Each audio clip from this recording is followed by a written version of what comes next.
There is a really strong commitment in the county from the citizens, from the churches, from the businesses, from individuals, and from the county government and county staff.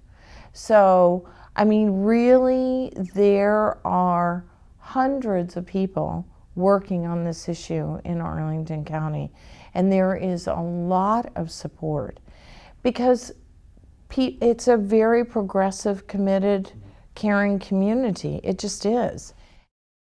There was stimulus money that the county received that 4 nonprofits share, where we, it's called the Homeless Prevention Rapid Rehousing Program, and that has been really successful.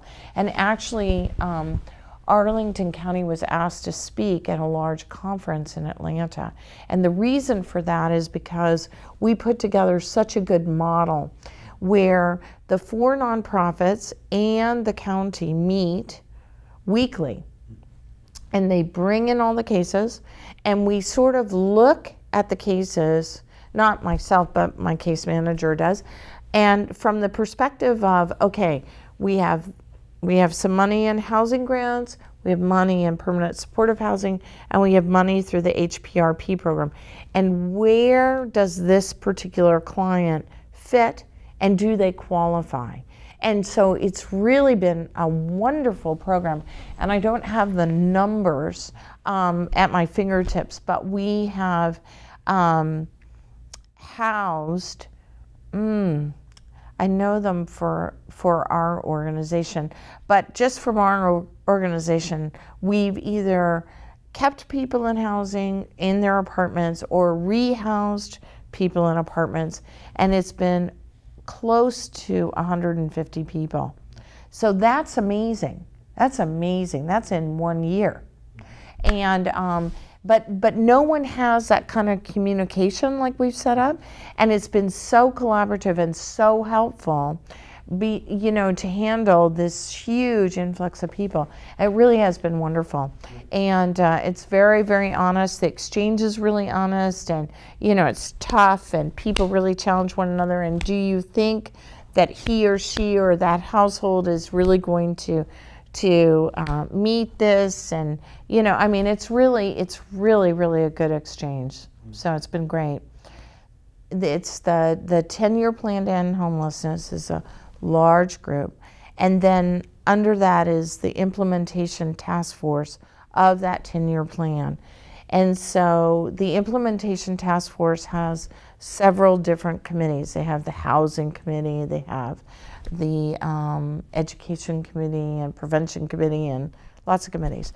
And so the committees right now, I'm on the housing committee, and so we just met this morning because the guidance, the county board has just given the budget guidance to the county manager. And so we were going through that to see how that impacts us. And then what'll happen is now we'll start attending many of the hearings. And then what'll happen is each of us will individually be advocating for whatever it is we particularly need. And then at the same time, within the Arlington Nonprofit Network, we'll coalesce and sort of have a joint position about what we want.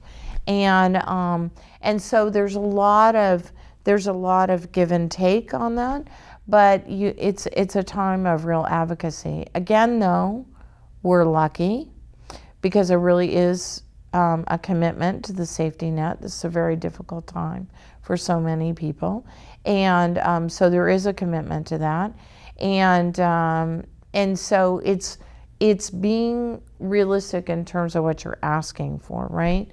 You can't go ask out and say, oh, I need $1 million or something like that, right? You have to be very specific, and you have to show what your outcomes are. I mean, it's gotten to be everywhere if you get any grants from the federal government, if you get county grants, if you get funding from, everybody wants to know there's a lot of accountability in the system. And so they want to know where their money is going to, what it's being used for, and how many people were you able to help, and what are the outcomes that they got. The Arlington Nonprofit Network.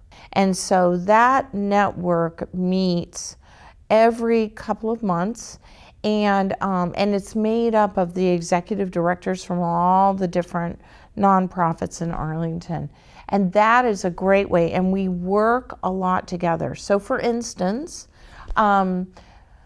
on Friday, I got a call from a reporter from the Washington Post, and she was doing an article on families and how the recession is hitting them and foreclosed homes and everything. And I said, I really appreciate that you called me, but in fact, I work with single men and adults and not families, but we have two organizations who work with families, AACH and Doorways. And I said, let me give you the executive director's name, their direct phone numbers, and their email address. I said, because that's who you need to talk to.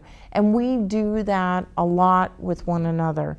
So for instance, recently, Doorways got a huge donation of men's socks. Well, they can't really use men's socks. They don't really have a lot of men. And so they called us up. We have tons of men. We have tons. And socks are like a gift from heaven, right? And so, they called us up and they said, we got, like so many hundreds of pairs of socks. And we're like, great, we'll be right there. And we just do that kind of back and forth on things. And so first within the nonprofit community, there's a lot of sharing, which is really, really nice. And we work together, and then we work really well. And I'm in the human services area, so we work really, really well with our Department of Human Services, which is we're very lucky. And we work a lot, as you well know. We have all of us do, have huge support from the faith community, and that's very, very important. And many of us have really good support from the business community also. So it's really building those alliances across your community, which is so important, because you can't be everywhere. And you need to get as many people as possible to know your story, to understand what you're doing, and to be able to speak for you, right? So it's very, very important. I must admit, it's a 24/7 job, but it's it's what's needed.